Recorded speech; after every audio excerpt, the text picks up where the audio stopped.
that the newly discovered black hole at the edge of our solar system appears to be expanding. Neptune and Pluto have already been consumed, and scientists estimate that the event horizon will reach Earth by tomorrow. That's right, Tom, which means that all life on Earth will be destroyed within 24...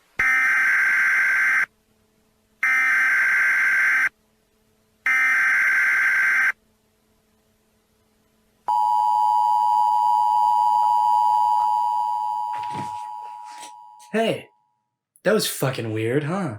Welcome back to another video. Today, we are going to be talking about TikTok, because no one else has ever done that ever in their entire lives. We all have TikTok, it's kind of inevitable now, and if you don't, I will see you in 7 months on Instagram Reels. Most of us have the app, and almost every other commentary YouTuber has made a video on it, but I am a baby, and I will do it anyway. Because it's my second video, you have to be nice to me. But hey, back to that weird thing at the beginning. Weird. That will be you if you interact with one Family Guy TikTok on your For You page. Imagine you open TikTok and you've been plunged into an ever-growing sea of this. Hey you, what's your name? Chris? How about I call you Hat Boy? Hell yeah! That would be a lot for one human to comprehend at once, right? But sorry for showing you that so quickly. That's I guess you would say that's the thesis statement of this video. That's the cornerstone of where we're going from here. Let me give you some context. Okay, so context. I have never, in my entire existence on this planet, wanted to watch, or set out to watch an episode by myself of Family Guy. And I have now seen multiple seasons just through those types of videos that I showed at the beginning. And I've noticed a lot of people also have the same experience, and it's fucking weird to me. I'm trying to get to the bottom of it, but I don't know if I really can. I don't know if this video will be figuring out why the Family Guy pipeline on TikTok exists, like algorithmically, but I want to know more about it and maybe a broader sense of why these things crop up every few months. There's a new pipeline, you know? I have no idea how this works, and if you came to this video for any solution at all, you have come to the wrong place. I am but a willful consumer. I have fallen into the machine, and I am making no effort to leave. Let me give you my story. So I was in the bathroom, probably, watching TikTok, and I found one of these videos. It had one good bit, because they're like a minute and a half long, and a lot of Family Guy bits are just either racist or not funny. There's one good bit, probably a couple of these videos. There's one good bit. I found one good bit. That's what I'm trying to say. I found one good bit. And it made me laugh a little. Probably liked the video. And then it happened again. But this time, I looked at the actual account that posted the video. This time, it had a convenient little part X, part 1, part 3, part 4, like those kind of things. A cue card as to what part of the video I am on. And I thought that was nice. It was a gesture similar to opening the front door for a visitor, I being the visitor. They let me in their home, I walked in, took my shoes off, sat on the couch, and grabbed a blanket and got cozy. I then watched numerous hours of this show that I've never seen in a row. Now listen, disclaimer corner, do I think every Family Guy bit is funny? No. Do I think the insensitive jokes making fun of marginalized people are funny? No. But did I watch them? Yeah, to get to the one bit that was funny per video. And I don't really know why, because I found myself looking at a lot of the bits and going, ugh, that makes me feel kind of weird. I know Family Guy has this like teen kid, edgy band kid following, but some of the bits are so ridiculously stupid that I keep watching to see Peter Griffin knock someone's head off their shoulders one more time. It's ridiculous, but it is funny in those very small moments. But that doesn't have anything to do with the pipeline, and I don't know why I fell into it. So, like, for God's sakes, is there anything better I could be doing with my time? I have classes, I have a job, I have things to do. But yet I come home at night and watch Family Guy minute-and-a-half clips juxtaposed with mobile game screen recordings. It's like jingling keys in front of a little baby. And I am the baby. And I think I always have been.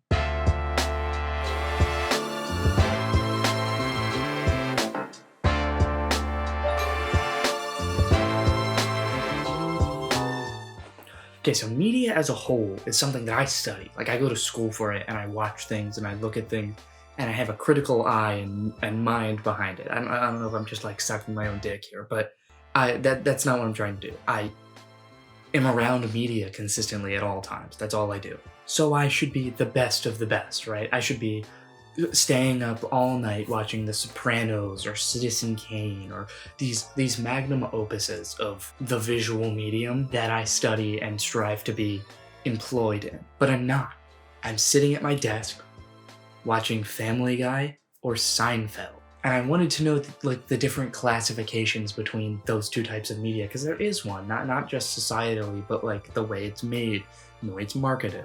And I found that it is called non-interactive media. Media where you can sort of turn your brain off and just enjoy it without having to think too hard or understand a concept or think about a metaphor and how it's being pushed through to you subconsciously. It is just enjoying something you're watching without having to think about it. Media, specifically TV shows, movies, video games, that are fun to sit down and just passively play without having to put too much thought in. No further thought after you finish an episode or a match or the whole movie. And a lot of this may seem obvious, but it wasn't to me until I really thought about it and looked into it and was told. But most people I know's favorite movie isn't something written by Charlie Kaufman or Citizen Kane or any of these crazy spectacles of movies that all strike the viewer as to how it was written and composed and how it was produced.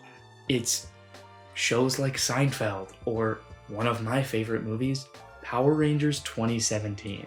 And I noticed that for this video, as I was researching non-interactive media, I found that the definition was media that requires no input from the user, which started to make me think a little harder about this topic and realize that these videos are not non-interactive media, rather they are so interactive you can't even begin to understand.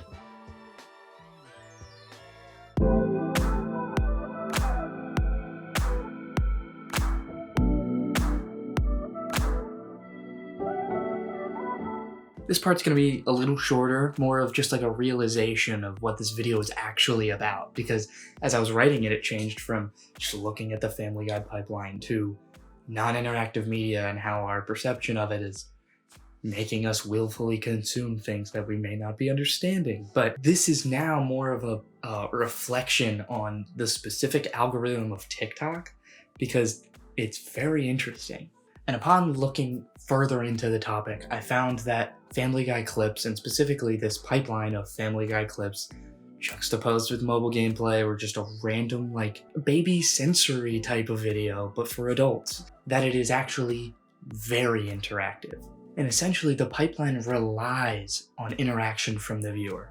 It is begging you to slide right and check their account and watch more videos. And every time you do, videos like that are pushed to another person, and it opens up what we call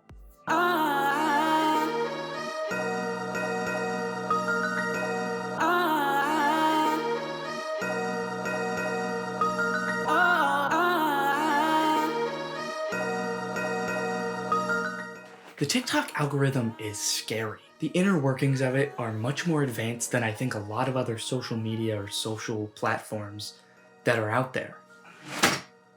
It doesn't just focus on likes or comments or shares like Instagram or Twitter or any of those. It specifically looks at how long a viewer is looking at the video or staying on the page. It's much more based on passive interaction that you don't really realize you're doing. They literally clock the amount of time you are looking at your screen to show you which videos are which.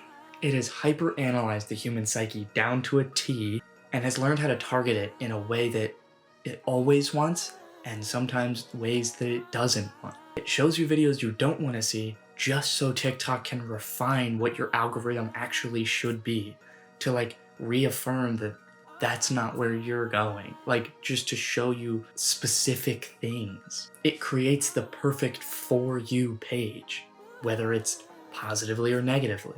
And we've had a resurgence of pipelines on the internet in the last 2 to 3 years, with the rise of Andrew Tate and Sneeko and folks of that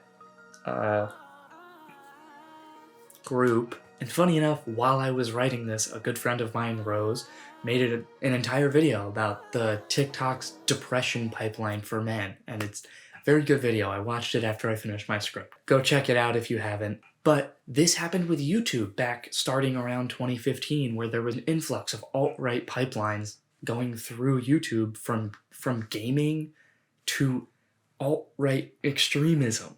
And this led a lot of young boys at that time, including myself, down the rabbit hole of right-wing propaganda that is just hateful and horrible. It's horrible. And YouTube pushed right-wing content like this for years, and still does, because they make a ton of money off of hate clicks.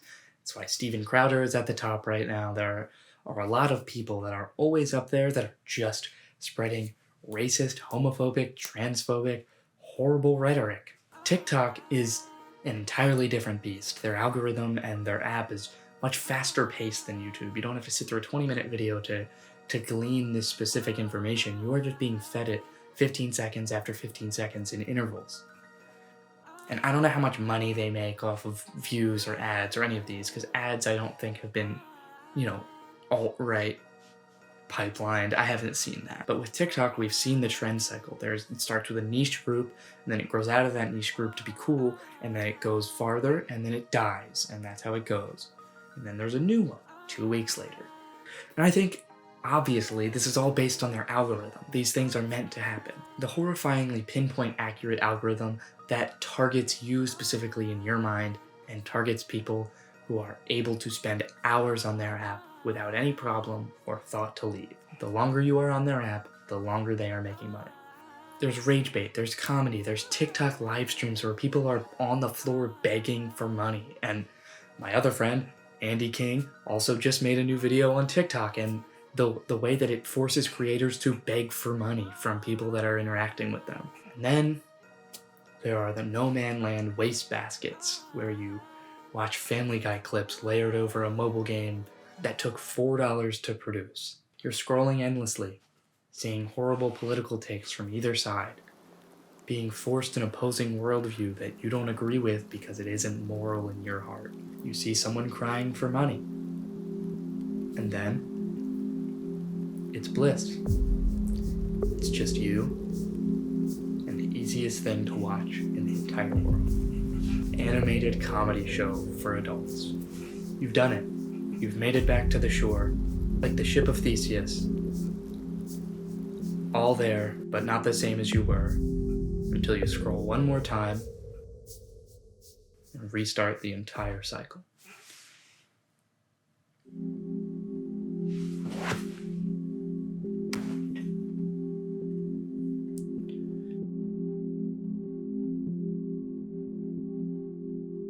That was very doom and gloom of an ending, I'm sorry, but I think this topic is very interesting, especially with the relevance to today and to me personally. Like, I have fallen down this pipeline without realizing it.